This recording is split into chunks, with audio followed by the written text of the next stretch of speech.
We'll be joined here in a second. We're going to welcome in our good friend, who, again, like I say, publisher of All Lions. He's a host of the Detroit Sports Podcast. He is a man who joins the show regularly, and we are very thankful for him. He's crushing it, and that is the one, the only John Maakaron. Look at that, Shout John. out. Welcome Legend, to the show, John. man. I know. Hey, John was. Hey, look at him. He looks tan. Look at you, John. I know what you. John was. He was vacation a little bit. He's back, and we're happy to have you, John. How you feeling tonight? Oh, man, I feel good. Were you guys talking hockey? Are you guys allowed to be talking that shit here on the internet? Yes, we are. We are, John. You know what? We think hockey's cool. That's The Red Wings won some games. It's time to talk a little bit of hockey. Unlike some other people, we like hockey. Yeah, absolutely. I was hoping to see Gentry to see if he Sucker had like a baby. 200-hour hard-on, since the Wings are top of mind with everybody locally, with Showtime, Patrick Kane doing his thing. Wings are talk of the town, man. It's great. You got Aiden Hutchinson checking out the Wings. It's a good Chugging time, beers. man. Hockey's doing. Yzerplan, trust Steve Yzerman all the time. Yeah, it's nice to see. You get like the David Bakhtiari at Bucks games, like the legendary just chugging beers. Now we get Aiden Hutchinson at Red Wings games chugging beers. So hey, we get to enjoy that as well. John, I want to ask you. Speaking of some big things that happened today, we got a press conference, right? Brad Holmes, Dan Campbell, they met with the media. I want to ask you, what are some of your takeaways from what was said? We'll start with Dan Campbell. I spoke about Jared, mentioned Hendon Hooker. Anything significant stand out to you from what Dan Campbell talked about? Also mentioned Terrell Williams, the new defensive line coach. Oh, yeah, absolutely. I love this time of year. Combine, you get another chance to talk to the Lions, the coaching staff. You talk to Brad Holmes a month after the season, so you kind of get a sense of where they're at. Real fast, tidy up some stuff in the chat. Yeah, that's an NWO hat. I'm a big wrestling fan. Love wrestling. Got belts here. And my last name is pronounced Maakaron, like the cookie. John Maakaron. Talking with the boys here. And Dan Campbell, I was excited to see, but it kind of, a little bit to me, was a little bit dull in some of the questions that were asked. Kind of took a real big view of a lot of things. But I thought that clearly what people are kind of looking at with the Lions is their philosophy, their draft and develop philosophy. People are wondering, well, a lot of teams aren't doing it that way in terms of not making a lot of splash free agent signings. And I just took it as Dan Campbell kind of explaining that, you know what? It's a kind of a straightforward philosophy. We spend a lot of time looking at players that we want to bring to this football team and cultivate in terms of young talent, guys that are hungry, that fit the mold. And going outside of that is a little bit more risky. So the Lions are more comfortable with what they know. And their model is draft, develop, and keep their own. And now with the increased salary cap, you see the first guy that gets rewarded is Jalen Reeves-Maybin. And look, this model is interesting because it causes a lot of debate in terms of, can this really work to get the Lions over the hump? And it's possible. You saw them get to the NFC Championship game, but I think everybody that is a little bit skeptical wonders, in the biggest games, like against the 49ers, when the momentum is shifting, you needed somebody to make a play. Nobody was there to make the play. And so you look at it, who rises to the top in the biggest moments? Guys like Patrick Mahomes, guys that are elite talent. And so people are wondering, can the Lions' young core turn into elite talent? And so we all just want to go shopping and bring them in right away. But the Lions are showing that, hey, our model, if done properly, with better coaching and with the right pieces, can produce some good results. Yeah, and too, John, first of all, I hope you had an amazing vacation. You look tan, look great. I need to get on vacation so I can get a little tan like you. But Hey, we're going to Indy, Booner.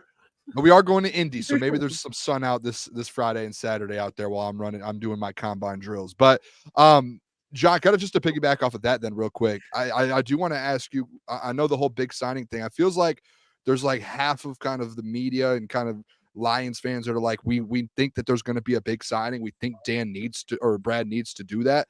And then the other half, and I will say, last week I was saying I think they should go out and get a big time player. And then listening to Brad and everything that's going on, I'm off that now. I'm kind of turning the tables on that. Do you think there's any sort of chance? I know you kind of answered it a little bit there, but is there any chance at all Brad surprised us throughout drafts and throughout the last 2 or 3 seasons that he does end up just out of nowhere, a Daniil Hunter, one of these names, and just kind of throws everyone off by surprise and does this offseason. See, here's the thing, and it's something that's real interesting in regards to how Brad Holmes has been operating, and you recognize the talent that was brought here to upgrade, and you recognize, is Daniil Hunter an asset that you believe can be productive in the critical moments? Yeah, I do think they're going to add talent, but when you look at the work that's needed, guys that I kind of think are interesting is Huff from the Jets. I feel like when you look at what the Jets were able to do defensively, you want to look there, and you want to look. I feel like we need to kind of pay attention to guys ages 25 to 27 in free agency, or those that get released that are a little bit hungry, that are kind of guys like David Montgomery, and guys that, if you look at that mold, guys that are on teams that maybe aren't as good, or guys that are potentially underrated, under the radar. So I look at it like tier 2, and I just look at it like, I know, Booner, you would love it if it's, L'Jarius Sneed. You'd love it if it was Chris Jones. But here's what happens. They're all going to get franchise tag. Jalen Johnson, I would love to hear that name be sprinkled in talks with the Lions. But really, those kind of players end up staying with their teams. So I would look at players that are more tier 2, not talked about as much. But yeah, they're going to add via free agency. And Brad Holmes said it in an earlier radio interview. He said he tends to want to fill needs in free agency. So I would look at edge rusher and cornerback as positions that will be targeted. But I think that, is it going to be somebody that has been talked about extensively? Probably not. I think it's somebody similarly like David Montgomery that, hey, not talked about, but somebody that's hungry, that's going to take a fair contract and fit the mold. And that's tough to decipher because, Brad Holmes keeps those kind of things close to the vest. But it's going to be probably free agency. I would look at it and say that on defense, that's where they're going to look for free agency, tier 2 type players. I love that. Awesome, Doc. Love to hear it. Love to have you back on the show. We kind of talked about it. We're going to Indy this weekend. But my question to you is, you're in these media rooms, you're hearing what Brad has to say. How much do you think Brad really values the combine? Because you look, Brian Branch, his combine kind of knocked his stock down. J-Mo, he didn't even compete in the combine because he had a torn ACL, and Brad moved up 20 spots to get him. So how much do you think Brad and the Detroit Lions really value these performances at the combine? Yeah, and look, he said it specifically. He looks at the combine as more of a way to examine and confirm what they believe. So if they think a guy's fast, they'll look at the 40 time and see, does that match with what their evaluations are? What's critical and what stinks is we don't get to see it right now. We got the first name, the edge rusher that the Lions have met with, but what is critical is the interview. And Dan Campbell said within 15 minutes, he knew Jack Campbell was a baller. He knew, like, hey, we're able to throw them interview questions, throw some zingers at them and see how they react on the fly. But the interview is key. And I think that's what the general managers are starting to say a little bit more, which is, look, we understand the NFL is a business and they want to sell advertising. They want to see workouts. They want to see what these guys do on the field, the underwear Olympics, as everyone says. But for these teams, yeah, it's more of how do we assess the fit when we do these 20-minute interviews. And based on that, I think the Lions have done a great job in regards to, when you've seen the videos, you've seen how these guys talk about, hey, we go through these certain situations. What do you think is going to happen? And I do think that the benefit of having Dan Campbell and Aaron Glenn and Ben Johnson together again to interview these guys, supreme. And I think that they'll find absolute guys that fit the Lions. That's the thing. The Lions have a type, and they are committed no matter what position. So when we start talking about the draft, don't be surprised if the 29th pick is on offense. Could be a wide receiver, could be another tight end, could be a center. Oh God, don't say that now. Guys, Brad Holmes said it. He said it directly. He said, I look for free agency to fill positions of need, and I look at the draft, I look for football players. So it could be anybody. It opened it up. This next wave of mock drafts, you could see 10 different names. Jeff, real quick, I want to kind of piggyback off that again real quick, John, because that was going to be my next question for you was a surprise pick at 29 or even in the second round. Jeff did a mock draft when we did our mock drafts yesterday. I think actually Gentry did. He took Keon Coleman at 29 and went wide receiver. And I think, and we had the conversation about when we're doing our mock drafts the next few weeks to kind of go out on a limb a couple times at 29 to try a couple of different scenarios. What's like a surprise move? Do you think they could go wide receiver, or is there like a shocking move that you would see at 29? Well, the first thing that's going to be intriguing is, do the Lions stay at 29? You look at what they got. They got capital. They got the additional 3rd round pick. So if Brad falls in love with somebody, I could see Brad moving up, getting an offensive lineman that he feels he covets. Yeah, I think that Brad Holmes, everything. That's why this draft is going to be so interesting. Everything is on the table. Every single thing that's possible is open. There's nothing off the table. Even, guys, I know it might surprise people, even quarterback. I've talked about it at All Lions. Even quarterback. Wow. If he finds a guy that fits the mold, can compete, and maybe could be the replacement, you go out there. Look, Dan Campbell said it today. He's like, it's still early on Hendon Hooker. We don't know what he is. If there's a quarterback that he finds, look, when Brad Holmes comes out and tells the media directly, don't be shocked at anything I do. It's for sustainability. You look at it and you say, I trust Brad Holmes that he can find talent in any single round of the draft. But yeah, clearly you would think that he's going to target offensive line, bolster, get depth pieces on the defense. But at the same time, if there's a player that those scouts are telling Brad Holmes, hey, this is the guy, it can be at any position. It could be another running back. So that's the great part about this year, is that it really opens up a lot of options and nothing. You guys can sit there and go, they don't need that. Brad Holmes said that's just recency bias. He said directly, the first round of mock drafts that you're all reading, including mine, they're all based on positions of need. He goes, if I find somebody that I like, I'm taking them. So that could be really anybody. That's what makes this fun, is that literally any option is on the table if a player fits. So really pay attention to the reports that come out in regards to who they're meeting with, because that'll give you a sign as to who's kind of on the early radar for the Lions. It's interesting. That stressed me out. Hearing tight end in the first round. JJ McCarthy at 29. No, I'm just kidding, man. Kind of to John's point, it's exactly what Brad said, right? Like, free agency is used to fill holes, and the draft is used to acquire talent, to acquire the best possible talent available. And John, I want to ask you too, at least for this passing defense, and their problem at corner. How do you think Brad will go addressing it? And how, because I don't think, and maybe I'm wrong, they find their number one corner in the draft right away. It might take some time for them. They're going to have to, in my opinion, sign a corner and draft a corner. But what say you, John? How should they approach fixing this passing defense? Well, first and foremost, they blew out the guy that was not the best in Dre Bly. So you've upgraded by getting a better coach. And I do think they've admitted, okay, you know what? Having inexperience at the cornerback spot and the defensive line coach from last year they've moved on from, that in and of itself upgrades the defense. And you realize, look, Cam Sutton's going to be the number 2. You probably are going to draft somebody that is going to be talented, but you realize in a must-win year like this year is for the Lions, cornerback is the toughest. So you could look to free agency to shore that position up. And you're absolutely right. One of each. You can never have enough cornerbacks, and you realize you're not going to go into the season with Vildor and Cam Sutton. So do you take a chance? I know people are kind of wondering, do you reunite the Gilmore brothers?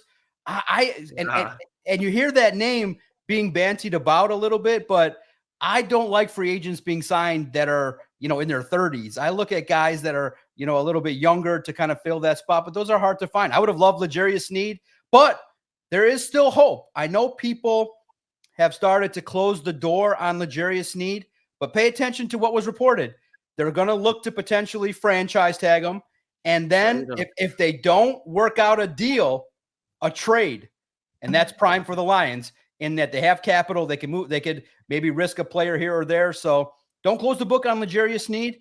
But at the same time, I just think that you definitely have to upgrade cornerback. They know it. They've started with the coaching, and they're going to address it, no doubt about it, in the draft and in free agency. I would believe that you're gonna need 2 or 3 more. And don't discount the cornerback that's already on the roster, the young Gilmore. Let's see what he's got too, because they put some time into him. And the Lions, they take their time with guys that they want to develop. Let's see what he can do next year as well. And John, what there's no chance, right? They re-signed Emmanuel Mosley, or is there a chance? Man, he's got 2 bad knees, John. Yeah, I think that ship has sailed. That would be some like desperation kind of move if you get him on a real. I can't at that position.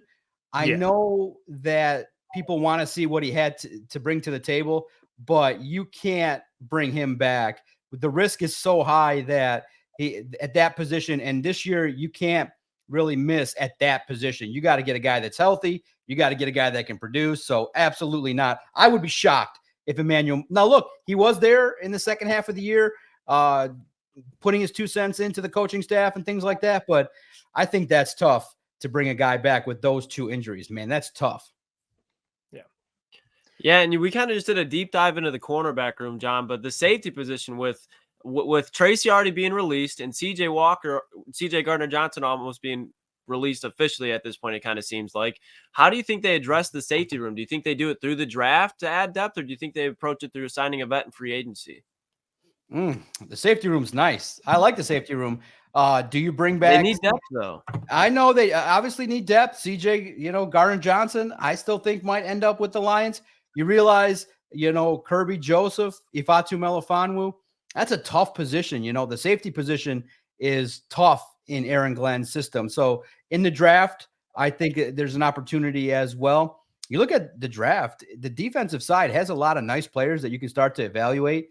And you look at Aaron Glenn's system, they count on the safety so much. So I look at it and I say, you know what? Run it back with CD Deuce, run it back with the same 3. And you're in a good spot. And then you don't have to worry about, I know depth and things like that. You always want to sign and have enough depth at that position. But the 3 that you had were starting to do some things. And they started to, with the emergence of Ifeatu Melifonwu and his ability to blitz and what he was able to do and emerge. If he can stay healthy, him and Kirby Joseph, I think we're really starting to emerge. So I would say that the draft for the Lions definitely is going to, I know everybody is really fixated on the draft and getting the young players, but at the same time, for this year with where the Lions are at, with the position that they need to be in to get at least back to the NFC Championship game, you're going to want as much experience as possible. You don't want to have a guy like Aaron Glenn count on all these young rookies to make key plays. You want rookie safety to have to match up against Brock Purdy. That's going to be a tough ask. So I'm with veterans. So I'm with free agents in a lot of these, at least on defense. I'm with free agents to shore those positions up. Yeah, I'm curious to see what they do. I mean, you said you wouldn't be surprised if they bring back CJ Gardner-Johnson. I'm curious. I think that's like the big domino to kind of fall this offseason, whether he comes back or not. But I do want to say thank you, John, for joining the show. We appreciate your presence. We'd like to have you on weekly if your schedule's free enough. But you can check John's stuff out. He's the host, Detroit Sports Podcast. He's the publisher of All Lions.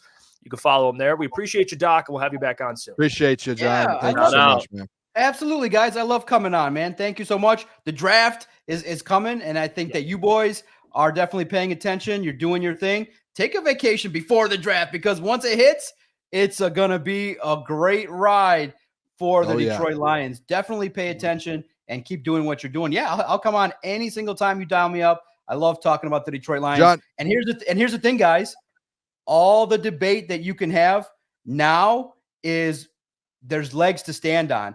When people would say, oh my God, you're so far. Like I wrote a story about JJ McCarthy. I wouldn't be shocked if the Lions took JJ McCarthy. He's a winner. So now you wouldn't be. You wouldn't be shocked. No, you would not be shocked. I would not. John be isn't shocked. wrong. He is Brad a winner. Holmes, he is a winner. No shock. Brad Holmes has said everything's on the table. I believe him. And JJ McCarthy is a winner. And if he's in the right spot, I'm having this debate on multiple podcasts. I'm still deciding. I know many people think he's going to be a bust, but if you're looking at intangibles, rallying a troop, I think a discussion regarding JJ's future, you put him in the right spot. I'm starting to itch toward that intangible shit and realize this guy, what intangible? JJ could lead the right team if he's in the right spot. What intangible does JJ McCarthy have that Hendon Hooker does not? He does have a national championship. You expect it. Look at the team around him. Hendon Hooker's in the SEC. He beat Bama. Would have won a Heisman Trophy. He was putting up the same stats. Whoa, Lucas. Everything you just said there does not matter. He won a national championship. Hendon Hooker did not. My God. I'm not saying AJ McCarron, man. AJ McCarron won one too. I'm not saying the Lions are going to take him, but I'm just saying he did win a national championship. So what you just said, that whole point you just made, Lucas. Let's bring in Stetson Bennett. Make nothing. That is nothing from you, Lucas. Grit. Hey, what quarterback did they say didn't look great? Patrick Mahomes. Look what he's doing. I don't think he's going to be bad, but for the Lions, man, like no way. Watch. Clip this. We're going to clip this on. Doc's going to be sitting there. JJ McCarthy and his intangibles, I think, is going to be the best quarterback in this draft. JJ McCarthy. Okay. Agree to disagree. John, hey. go blue, baby. Intangibles. I don't know. Blame Brad Holmes. Intangibles. Thanks, John. We'll catch you soon. There you go, John. Love you, John. Appreciate you, John. That was awesome.